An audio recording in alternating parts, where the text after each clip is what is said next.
내가 오늘 내게 명하는 여호와의 명령과 법도와 규례를 지키지 아니하고 내 하나님 여호와를 잊어버리지 않도록 삼갈지어다. 내가 먹어서 배부르고 아름다운 집을 짓고 거주하게 되며 내 소와 양이 번성하며 내 은금이 증식되며 내 소유가 다 풍부할 때에 내 마음이 교만하여 내 하나님 여호와를 잊어버릴까 염려하노라. 내 조상들도 알지 못하던 만나를 광야에서 내게 먹이셨나니 이는 다 너를 낮추시며 너를 시험하사 마침내 내게 복을 주려 하심이었느니라. 아멘. 하나님, 우리의 마음이 교만하지 않도록 붙들어 주시옵소서. 세상의 많은 것을 누리고 거기에 심취되어 하나님의 규례를 잊어버리지 않기를 원합니다. 오늘도 주의 말씀에 귀를 기울이노니 우리를 인도하여 주옵소서. 예수님의 이름으로 기도드립니다. 아멘.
오늘의 본문은 신명기 17장입니다.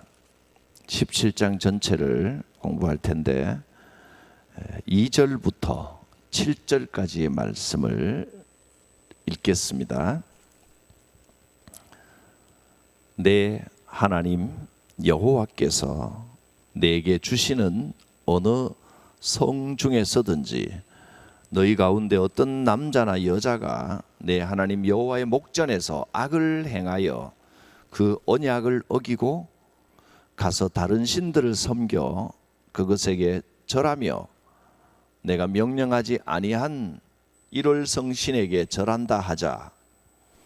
그것이 내게 알려지므로 내가 듣거든 자세히 조사해 볼지니 만일 그 일과 말이 확실하여 이스라엘 중에 이런 가증한 일을 행함이 있으면 너는 그 악을 행한 남자나 여자를 내 성문으로 끌어내고 그 남자나 여자를 돌로 쳐 죽이되 죽일 자를 2사람이나 3사람의 증인으로 죽일 것이요 한 사람의 증언으로는 죽이지 말 것이며 이런 자를 죽이기 위하여는 증인이 먼저 그에게 손을 댄 후에 무사람이 손을 댈지니라. 너는 이와 같이 하여 너희 중에서 악을 제할지니라. 아멘. 16장 마지막에서 여호와를 섬기면서 다른 우상에게도 의존하는 이런 모습을 보이지 말라 하고 엄하게 경고를 하셨습니다. 이 16장 마지막 21절 22절에 이렇게 말씀하셨습니다. 내 하나님 여호와를 위하여 쌓은 제단, 그러니까 하나님께 영광 돌리고 제사하고 예배하기 위하여 쌓아놓은 제단 옆에 아세라상을 세운다는 게 말이 됩니까? 어떤 나무로든지 아세라상을 세워서는 안 된다. 또 그 외에 자기를 위한 다른 주상, 주물로 만든 우상 이런 것들 세우지 마라. 여호와 하나님께서 미워하신다. 하나님을 섬기면서 다른 우상을 동시에 그 옆에다가 둔다는 건 말이 안 되는 이야기지요. 분명하게 경고하셨습니다. 그때 당시에 이런 일이 있었다는 겁니다. 여호와를 섬기면서도 다른 우상을 함께 의존하는 모습. 당시의 신들은 여러 신들의 이름이 있는데 7신, 5신, 수많은 12신 신들이 굉장히 많은 신을 동시에 섬기는 사람들도 있었습니다. 그러나 여호와 하나님은 유일하신 하나님이십니다. 이렇게 하나님은 한 분뿐이시다, 신은 한 분뿐이다 하고 유일한 신을 섬기는 그런 민족은 그 당시에서도 이 하나님을 섬기는 이스라엘 백성 외에는 없었습니다. 유일신이라는 개념 자체가 하나님이 주신 개념입니다.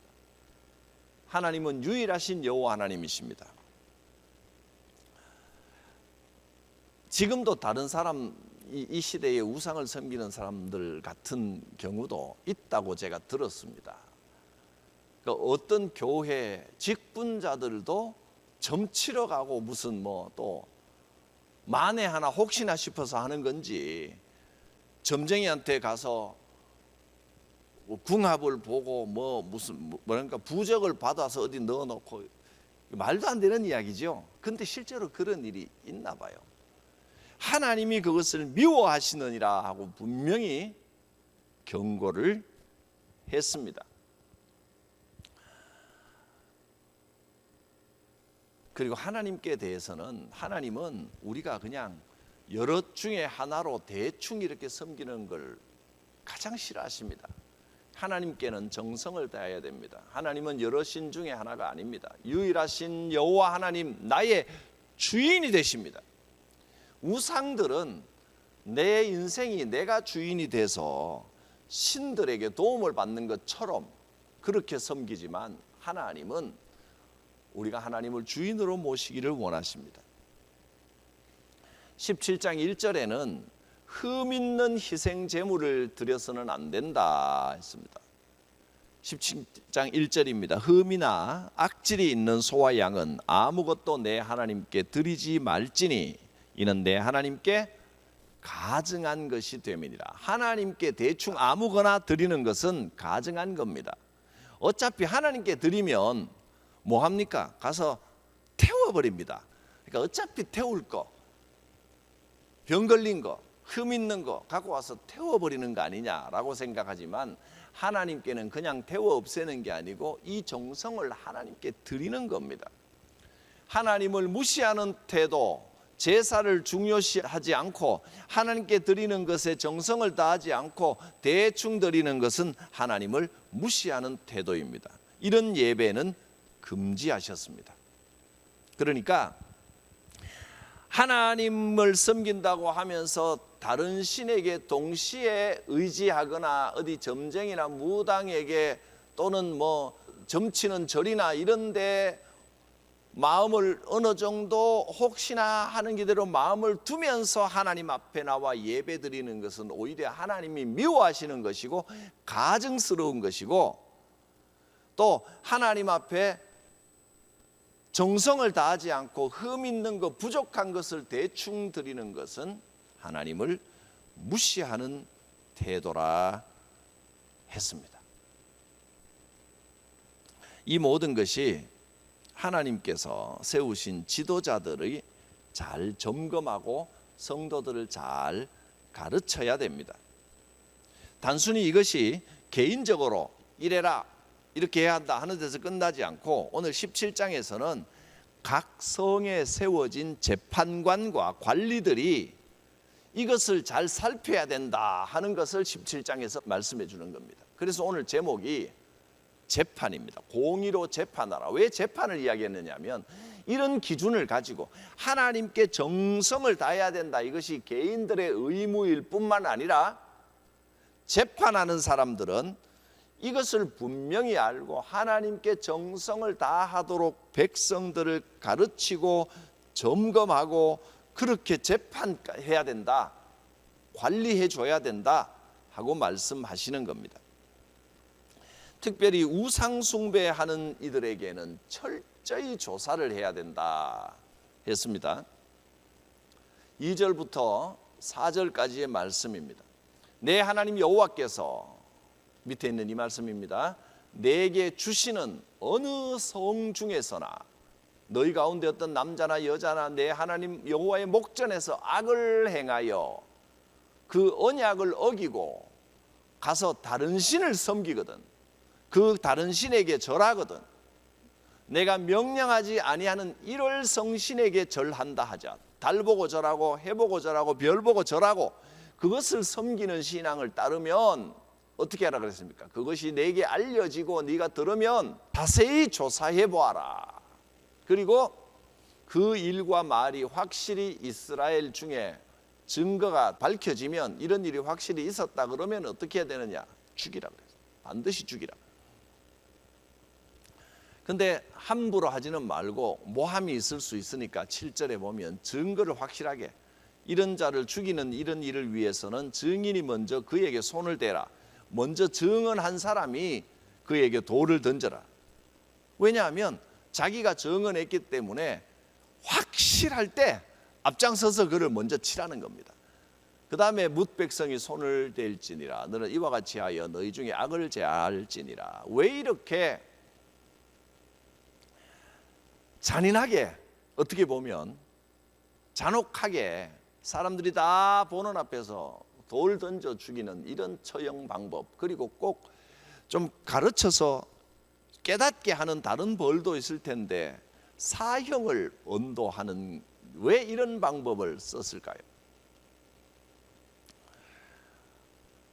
여러분 중에도 이 유튜브, 우리 그 교회 유튜브를 꾸준히 보시는 분들은 보셨겠지만, 제가 성경 공부, 마가복음 성경 공부를 올린 것 중에 이상한 분이 뭐라고 써놨냐면, 예수님은 참 하나님을 섬기지 여호와는 잔인한 악한 신, 나쁜 신이라는 거예요. 여호와와 하나님이 다르다는 거예요.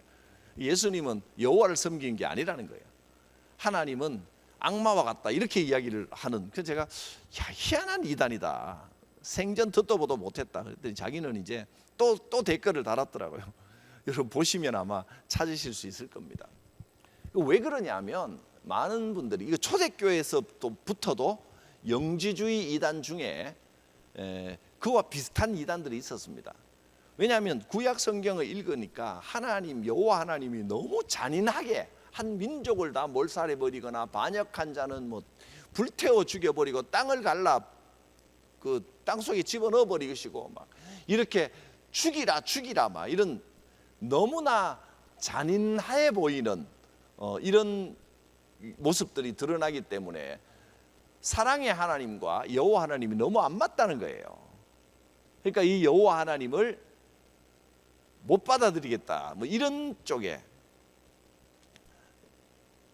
그런 쪽으로 자기들 교리를 억지로 만들어가는 분들도 있는 것 같습니다.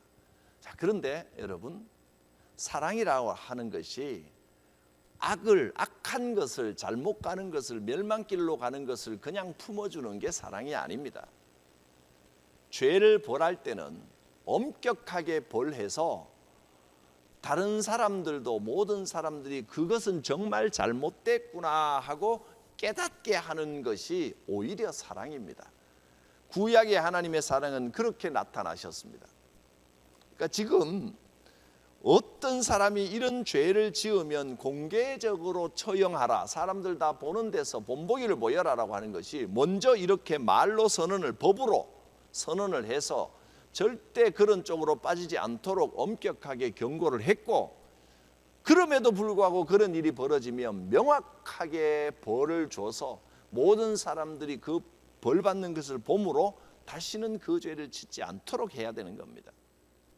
그러니까 이 형벌에도 하나님의 사랑이 나타나 있는 겁니다. 어떻게 보면 저주인 것 같지만 그 저주하는 것 같은 반대편에는 복이 있다는 겁니다. 복을 주신다는 겁니다. 언약에는 복만 있는 게 아니라 저주도 있습니다. 왜냐하면 여호와 하나님만 섬겨라, 이건 하나님과 우리의 언약이기 때문에 언약을 어기는 데는 형벌과 저주가 있는 겁니다. 반면에 언약을 지키는 곳에는 복이 있는 겁니다. 하나님과 이스라엘 사이에서 가장 중요한 언약은 우상 숭배를 금지하는 겁니다. 그래서 악한 일에는 엄격하게 형벌을 주고 그 악을 제거함으로써 거룩함을 유지해 나가는 겁니다. 이스라엘 백성에게 가장 중요한 것은 이 거룩을 지키는 겁니다. 거룩을 지키게 하기 위하여 때로 하나님은 혹독한 형벌과 저주를 내리기도 하십니다. 언약에 축복만 있는 게 아니고 언약에 저주도 있습니다. 또 다르게 말하면 언약에 저주가 있는 반면에 언약에 복도 있다는 것을 기억해야 합니다. 이 두 가지는 빛과 그림자는 반드시 있을 수밖에 없는 겁니다. 악을 제거함으로써 악을 더 철저하게 제거할수록 거룩함이 더 잘 유지될 수 있기 때문입니다.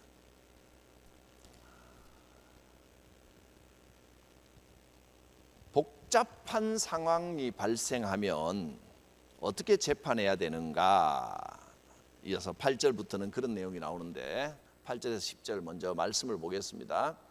자, 너 성중에서 피를 흘렸다거나 다투었거나 구타하였거나 서로 간에 고소를 하여 판결하기 어려운 일이 생기면 어떻게 되느냐?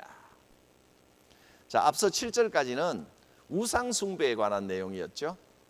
이건 너무나 명확합니다. 이건 정인이 있고 해서 이거는 우상 숭배는 애매할 게 없습니다. 우상을 동시에 섬겼으면 그건 무조건 악한 일이고 사형에 처할 일이기 때문에 분명한데, 근데 이제 이번에는 그것과 좀 다릅니다. 양자 간에 서로 이해관계가 얽혀서 싸웠거나 다투었거나 서로 고소해서 누가 옳은지 들어봐도 판결이 복잡한 겁니다. 이럴 때는 어떻게 됩니까? 교회에서 이런 상황들이 많이 있습니다. 오늘날의 교회에도. 그러니까 하나님께 이 우상 숭배에 관한 거나 신앙에 관한 거는 명확해서 이제 목회를 하면서도 이건 옳소 이건 잘못됐어 분명하게 이야기해 줄 수 있는데, 성도들 상호 간에 서로 저쪽이 잘못됐다고 이렇게 애매한 경우가 나온단 말이에요. 반드시 있습니다. 사실 목회하면서 제일 힘든 일은 이겁니다. 판결하기 어려운 거예요. 그러면 어떻게 해야 되느냐? 성경에 분명히 나와 있습니다. 너는 거기서 재판하지 말고 어떻게 해야 돼? 일어나 그 자리를 떠나서 사적으로 네가 판단해서 옳다 그러다 해결하려고 하지 말라는 겁니다. 일어나 어디로 가라? 내 하나님 여호와께서 택하실 곳으로 올라가서, 여호와 하나님께서 택하실 곳이 그게 성막입니다. 성막, 여호와의 거룩한 곳으로 갑니다. 그래서 레위 사람 제사장과 당시 재판장에게 나아가서 물어라. 그리하면 그들이 어떻게 판결할지를 내게 가르쳐 줄 것이다. 여호와께서 택하신 곳에서 그들이 내게 보이는 판결의 뜻대로 내가 행하되 그들이 내게 가르치는 대로 삼가 행할 것이니. 자, 이것은 이제 재판관, 일반 이제 세상적인 관리들, 지도자들, 그 지휘관에게 해당하는 말이지만, 그래서 지휘관이 자기가 애매한 판단이거든 함부로 판단하지 말고 성막에 가서 레위 사람 제사장에게 물어라는 겁니다.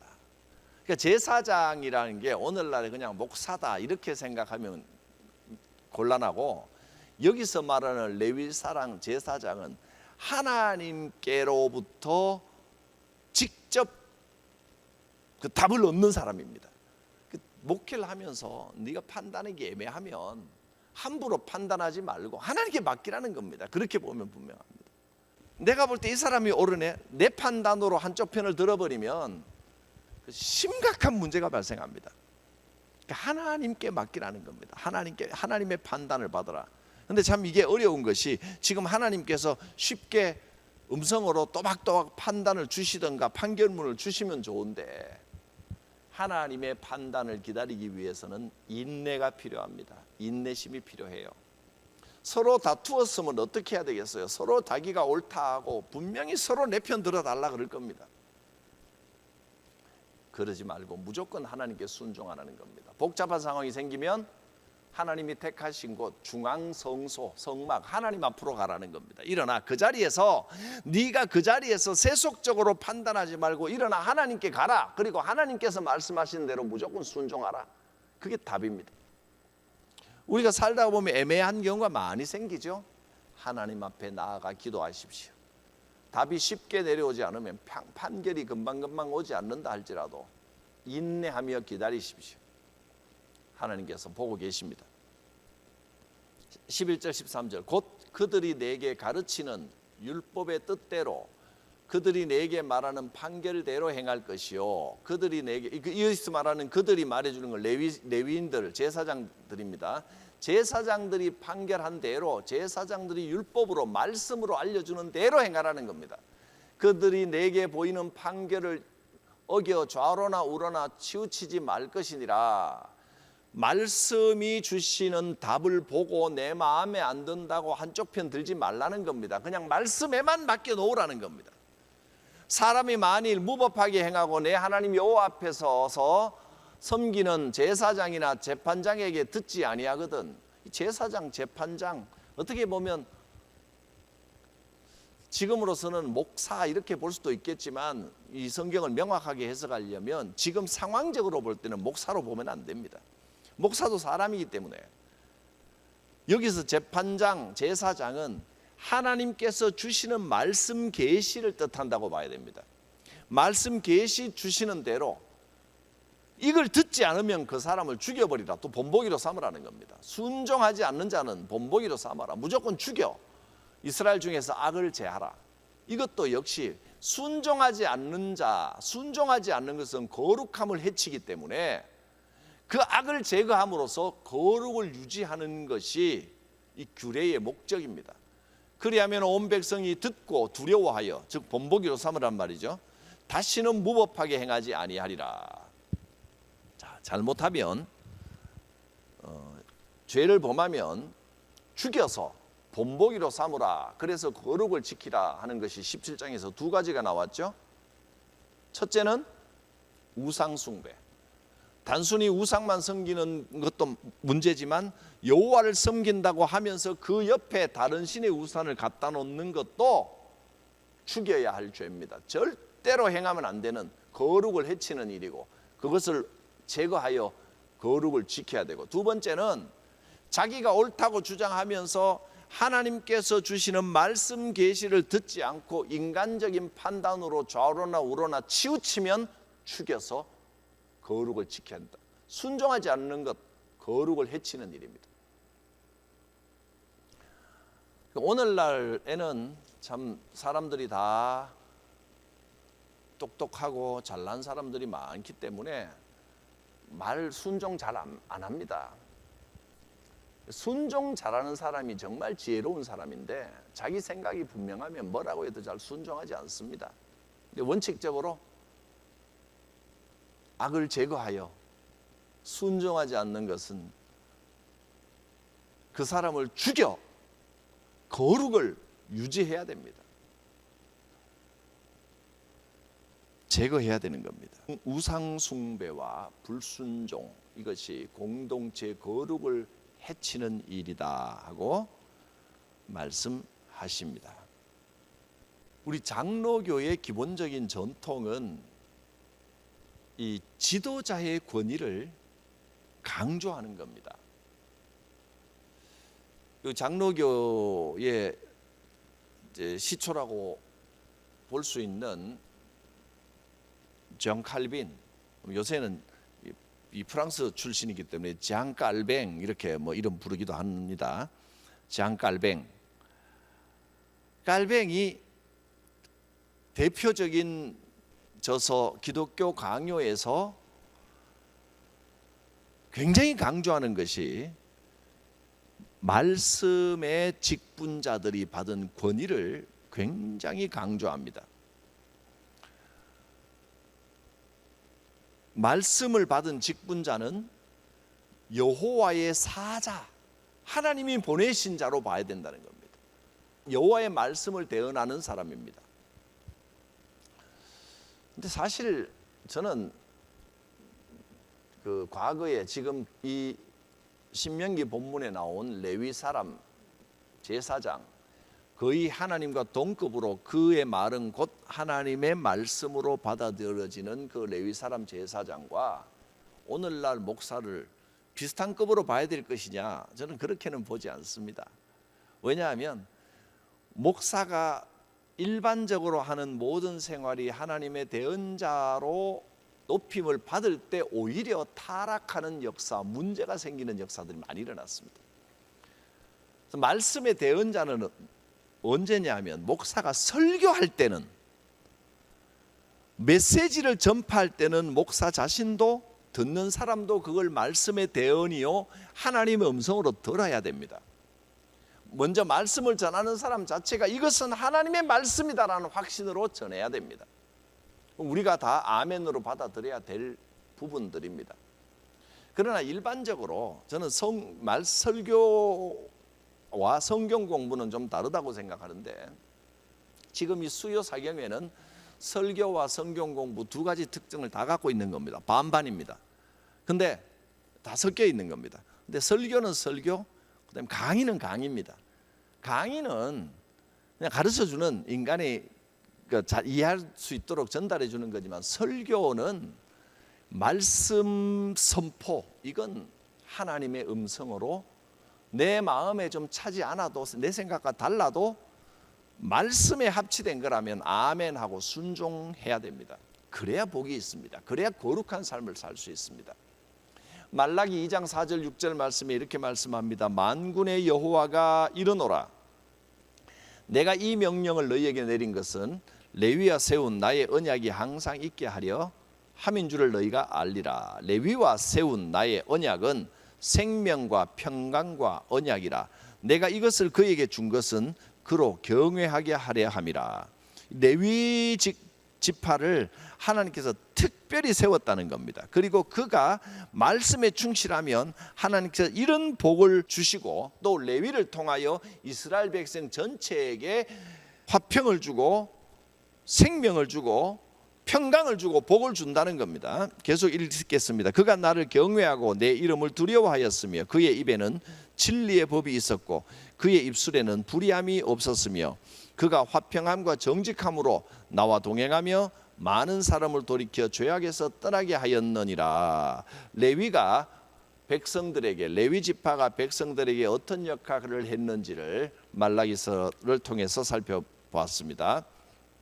또 레위인들에게 이런 말씀의 권위를 준 목적, 이유는 뭐냐 하면 그들을 말씀의 직분자 여호와의 사자로 세우고 그들에게 이 큰 권세를 준 이유는 레위 사람 자신들만을 위해서가 아니고 온 이스라엘 백성들을 위해서라는 겁니다.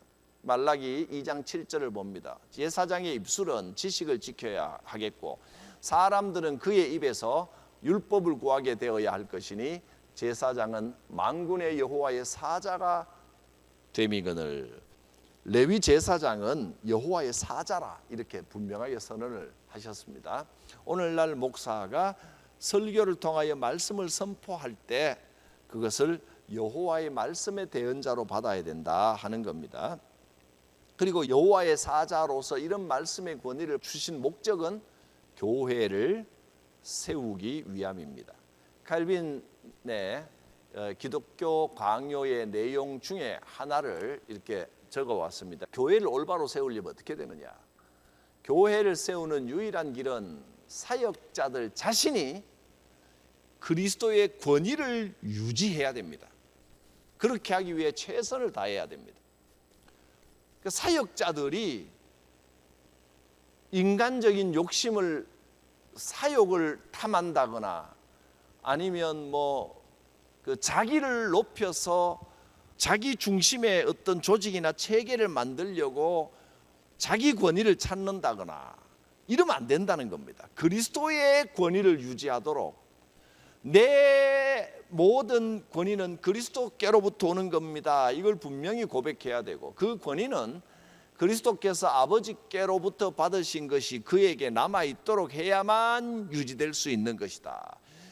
하나님께서 그리스도를 통하여 우리에게 이런 권위를, 말씀의 권위를 주셨습니다 하는 것을 분명하게 선언하고 나타내야 한다는 겁니다. 즉 무슨 말이냐면 사역자 자신이 주인이 아니라 그리스도께서 홀로 교회의 스승이라는 사실을 확실히 지키는 것이다. 다른 누구에게서도 말고 오직 그리스도께만 말을 들으라 말씀하고 있는 것이다. 이것이 교회의 권위를 세우고 정말로 교회가 은혜 가운데 갈 수 있도록 하는 것이라는 겁니다. 사람은 누구나 자꾸 자기 권위, 자기 고집, 자기 생각을 정당화하면서 내세우게 되어 있습니다. 이걸 언제나 경계하고 조심해야 된다 그 말입니다. 신명기 17장에서는 교회의 거룩함을 유지하기 위해서 우리가 반드시 조심하고 지켜야 될 일들, 재판하기 힘들 때는, 즉 선악이 구별하기 힘들고 애매할 때는 어떻게 하라고요? 자기 자리에서 판단하지 말고 하나님께 물으며 철저하게 하나님께서 주시는 그 말씀에 순종해야 된다. 그래서 교회의 거룩함을 지키는 두 가지는, 하나는 우상 숭배를 철저히 배격하는 것이요, 둘째는 말씀에 철저히 순종하는 것입니다. 그러면서 모든 교회의 권위를 여호와 하나님과 그리스도만이 주인이시고 하나님과 예수 그리스도 삼위일체 하나님께서 주시는 말씀에 순종하겠다는 결단과 각오를 할 때 교회가 거룩하며 은혜롭고 평안하게 되는 것입니다. 기도합니다. 거룩하신 하나님, 주의 말씀을 통하여 교훈을 배웠습니다. 교회를, 이 공동체를 더욱 거룩하게 지켜나가는 방법을 알려주셨습니다. 우리는 하나님께 전심을 다하여 예배하고 영광 돌리며 또 여호와의 말씀에 철저히 순종함으로 인간의 주장과 인간의 생각을 내려놓음으로 교회의 참된 거룩함을 유지하게 하옵소서. 우리 교회를 거룩함 가운데 지켜 주시기를 원합니다. 예수님의 이름으로 기도드립니다. 아멘. 천지를 지으시고 우리를 택하여 구원하여 주신, 또 이 연약하고 모자란 죄인을 끝까지 기다려 주신 하나님 아버지의 무한하신 사랑과 나를 위하여 이 땅에 내려오셔 자기를 비우시고 종의 형체로 죽으시고 부활하심으로 우리를 구원하신 예수 그리스도의 구속의 은혜와 지금도 내 곁에서 나를 도우시고 깨닫게 하시고 인도하시는 보혜사 성령님의 역사가 예배하며 말씀에 귀 기울이고 순종하기를 결단하는 모든 성도들 머리 위에 함께 하옵시기를 축원하옵나이다. 아멘.